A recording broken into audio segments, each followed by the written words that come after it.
clash of strategies, a battle of wits, and a touch of tactical magic led to Man City's Champions League glory. We're about to unravel the secret playbook that Pep unfolded to outwit Inter. It's like football chess, my friends, and every move had a purpose, every shift had a story. How did Pep tweak his formation? What tactic did he weave to confound Inter's game plan? And how did this tactical symphony pave the way for that unforgettable 1-0 victory?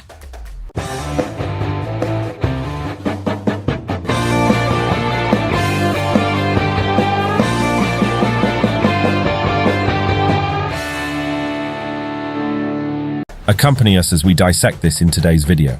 But first, make sure to hit that like button and don't forget to subscribe to Footy Portal. With that said, let us now continue the video. Hey buddy, let's dive into this Manchester City showdown and break it down. So guess what? Manchester City clinched the UEFA Champions League title after a nail-biting final where Rodri played a deciding role. The whole XG thing favoured Inter. They had some crazy close shots that stayed out somehow. Both teams changed their tactics this time, so let's have a look at what the managers cooked up. Starting with City on the ball, they had this 3-2 shape during the build-up that everyone's been chattering about. Stones were right there alongside Rodri, making a sort of midfield box that looked like this. But here's the twist. If City had stuck with this, Inter's setup was just right to counter City's moves. When City overloaded the centre, Inter's front two could hang out in their double pivot. Barella and Çalhanoğlu kept an eye on the players in the half spaces, so it was like a 4v4 scene.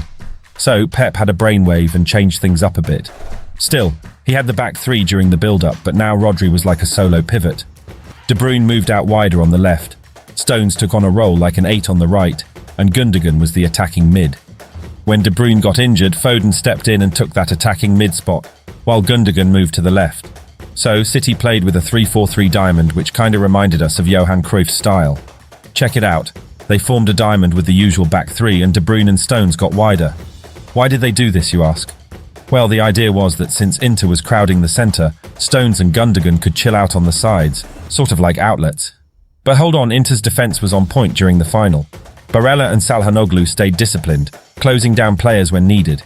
The City did manage to find some answers though. Now let's give props to Inter Milan too.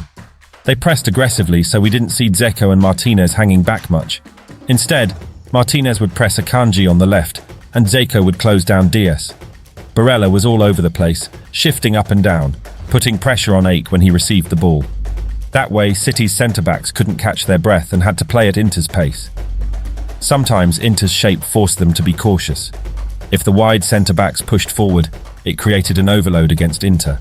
City could exploit this by dragging a midfielder or even a wider centre-back, opening up space for players like Stones to receive. In some rare cases, it led to a gap in their defence, just like the goal they scored. Inter's defence was pretty solid throughout the game, which made it tough for City to create chances. Inter wasn't only defending, they looked dangerous in attack too. When building up, they had Dzeko and Lukaku to target with long balls, but Onana's skills meant they preferred short passes, and City used a pressing shape that they've tried before. Barella pushed up with the front line, making Brozovic and Çalhanoğlu the front two. Foden and De Bruyne joined Haaland, Grealish, and Bernardo pressed wider, and they shifted from out to in to prevent progression. Sometimes it worked, other times Onana's precise distribution found the wingbacks, causing danger. Inter spotted this weakness and shifted Barella wide to create a 2v1 against Ake. This put City in a tight spot. Their aggressive wingers on the centre-backs made things tough, as Inter would build on one side, forcing City to shift and leaving space for the switch to the wing back on the far side. How did Pep's strategic wizardry shape the outcome? What were the key moments that turned the tide in Man City's favour? And what can we all learn from this clash of tactics on the grand stage? Let us know your thoughts in the comment section. Again, don't forget to like and subscribe to Footy Portal.